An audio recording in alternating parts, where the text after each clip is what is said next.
최재형 후보자는 사법연수원 시절 몸이 불편한 동료를 2년간 업고 출근한 마음이 따뜻한 후보이고 입양 관련 경험이라거나 법관으로서 참 존경할 만큼 훌륭한 삶을 살아왔다고 제가 생각을 합니다.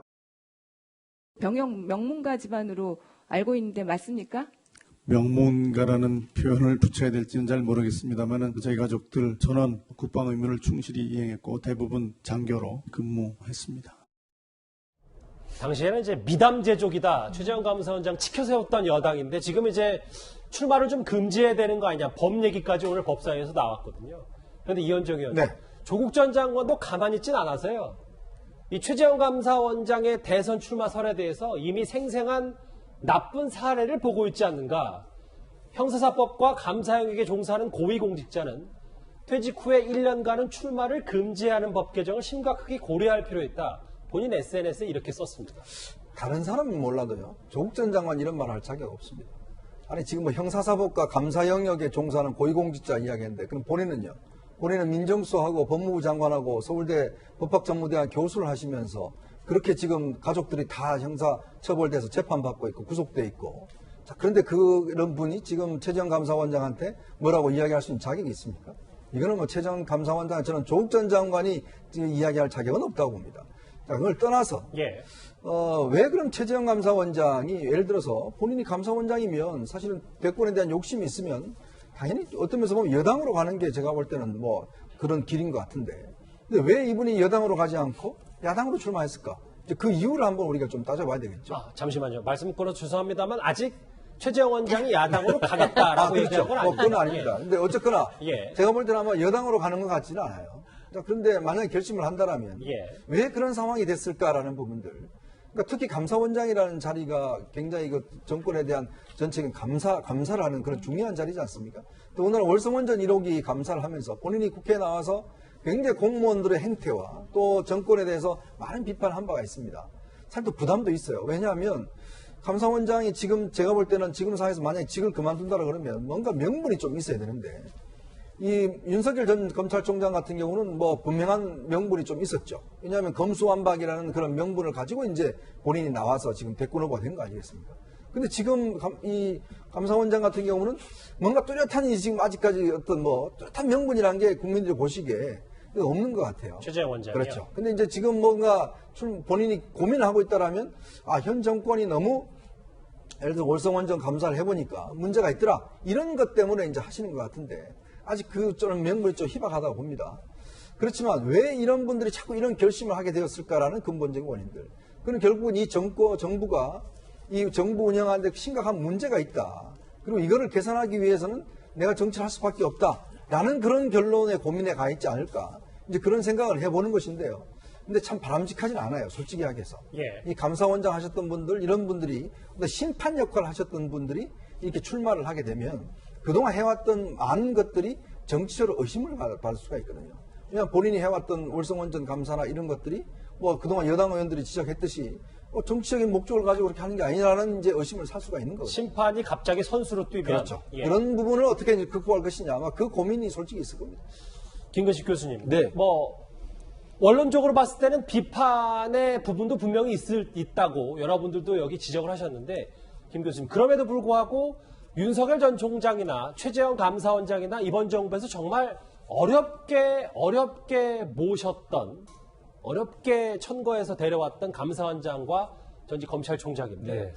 당시에 또 조국 전 장관이 민정수석 역할을 하면서도 인사검증도 했단 말이죠. 그런데 이 말을 한다. 어떻게 받아들이십니까? 그러니까 뭐 조국 장관이 지금 저 말을 하는 거, 그러니까 자신은 지금 거의 모든 서울대 교수 이후의 활동을, 정치 활동을 다 해놓고 이제 와서는 뭐 최재형 감사원장한테 또는 전직 검찰총장이 1년 정도는 정치 활동을 제한해야 된다. 이런 이야기 하는 것은 조국 전 장관이 맞지 않다는 건 정확한 말씀이시고요. 예. 더더군다나 조국 전 장관이 민정수석으로 재임하는 과정에 있을 때 윤석열 검찰총장과 최재형 감사원장을 인사검증을 했어요. 민정수석의 자리에서. 그렇기 때문에 그때는 가장 적합한 인물이고 그리고 가장 깨끗한 인물이고 그리고 가장 인사검증상 문제가 없고 하자가 없는 인물이기 때문에 적극 추천해서 검증을 해가지고 대통령한테 보고를 해서 이야기했지 않겠습니까? 그리고 아까 화면에 나온 것처럼 당연히 윤석열 검찰총장 청문회 그리고 최재형 감사원장 인사청문회에서 현 민주당의 의원들이 다 훌륭한 분, 적합한 분, 그다음에 이 자리에 가장 적격하신 분이라고 다들 입에 마르도록 침이 마르도록 칭찬하신 분들입니다. 예. 그런 두 분이 지금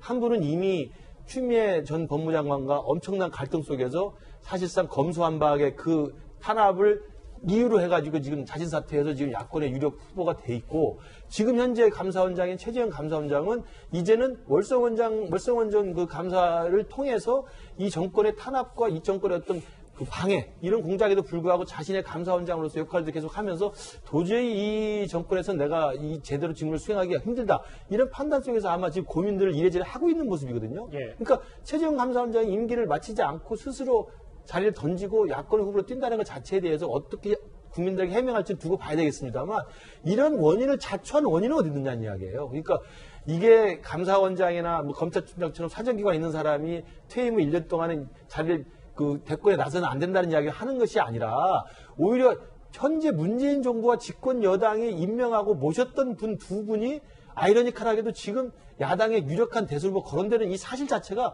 과연 누가 미안하고 누가 송구스럽고 누가 명구스러운 일인지를 돌이켜봐야 된다. 저는 그러면서 보면 집권 여당과 문재인 정부가 스스로가 왜 이렇게 됐는지, 이 처지까지 왜 왔는지를 스스로 좀 반성하는 계기로 삼아야 한다고 생각합니다. 예. 진보 논객 가운데 한 명인 강준만 교수도 바로 이 지점을 비판하고 나섰습니다. 문정권 출범하고 2년간 적폐청산 수사를 서울지검장으로서 맹렬하게 해서 박수를 받았잖아요. 그때 당시 청와대 민정수석이 누구였습니까? 그러다가 조국 법무장관 내정되고서 흔히 하는 말로 8.27 쿠데타라고 그러세요. 그분들은 그거 나고 나서 180도로 돌변해버리는 거예요. 쿠데타라고 판단을 했으면요, 문재인 대통령이 그만두게 했었어야죠. 그때 즉시요. 그 기회를 다 놓쳐버리고 대통령께서는 방관하셨단 말이죠. 이게 지금 뭐 전직 검찰총장이나 현직 감사원장이 뭐 이런 대권 얘기가 나오는 것도, 이 모든 게 강준만 교수는 청와대에서 특히 대통령이 방관하고 자초한 일이다, 이렇게까지 해석을 하고 있습니다.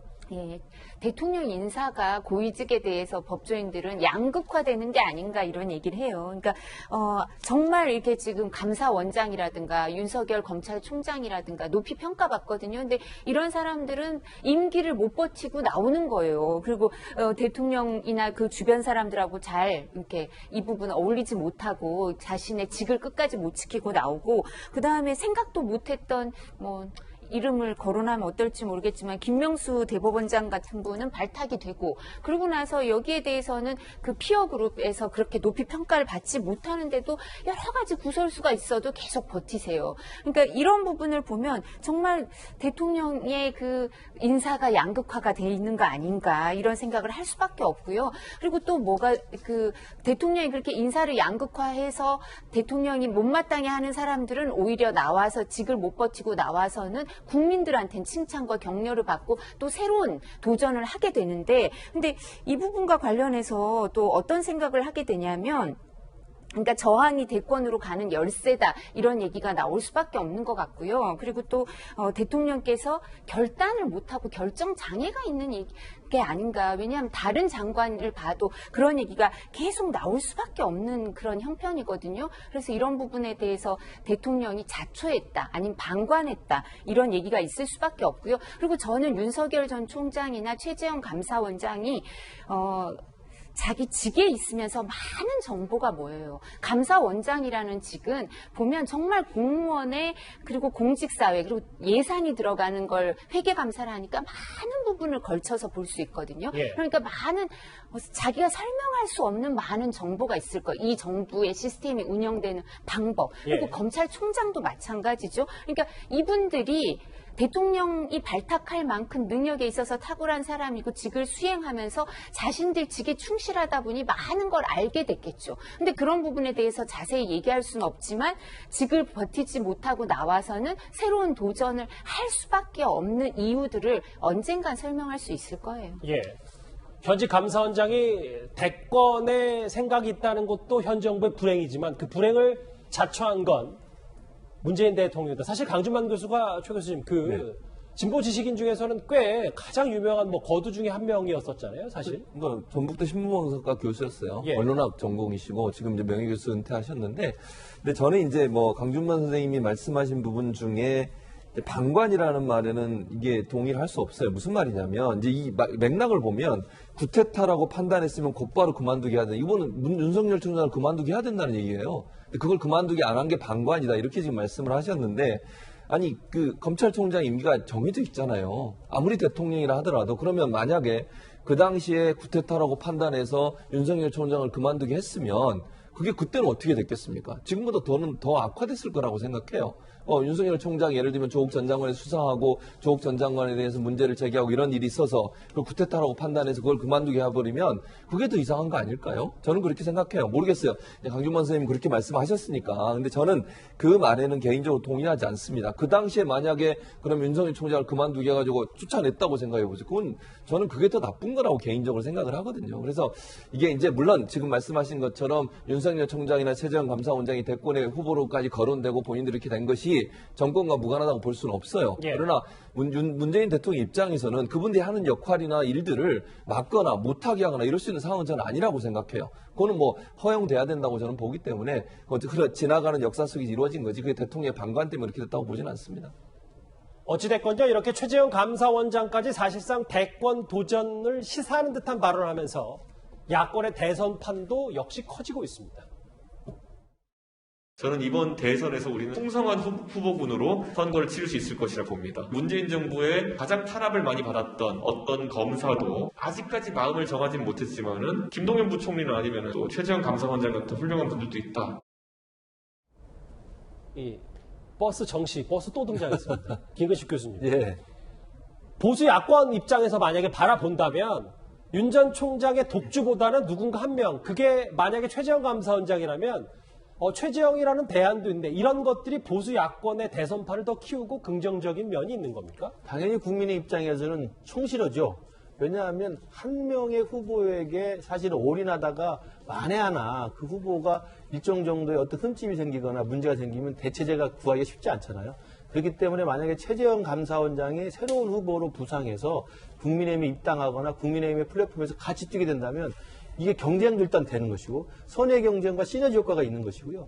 지난 서울시장 보궐선거 때 그러한 경험들을 아주 성공적으로 해본 걸 우리가 보지 않았습니까? 예. 그러니까 나경원 후보와 오세훈 후보가 그 안에서 국민의힘 후보를 놓고 저도 물론 끼었다가 저는 떨어졌습니다만. 그래서 좋은 후보들이 많이 버스에 탑승을 해서 훌륭한 경쟁을 해서 좋은 결과를 내고 그분이 또 당밖에는 안철수 후보랑 단일화를 또 해가지고 또 아름답게 이겨내고 극적으로 그리고 본선에서 이겼던 거거든요. 그러한 성공과 승리의 어떤 경험들 아주 승리의 추억들을 가지고 있기 때문에 예. 이번 대선에서도 지금의 국민의힘의 정당 지지도는 오늘 발표된 결과 그 여론조사를 보면 국정농단 이후에 지금 최고치를 찍고 있습니다. 그리고 이준석 당대표 취임이 계속 올라가는 추세입니다. 예. 그런 정당 지지도의 견고한 지지세가 그대로 유지되는 상황에서 보면 윤석열 총장, 그다음에 최재형 감사원장, 김동연 부총리 이런 분들이 만약에 같은 버스에 탑승을 해서 하게 된다면 국민의힘으로서는 정말 천군만마를 얻은 거라고 볼 수 있겠습니다. 예.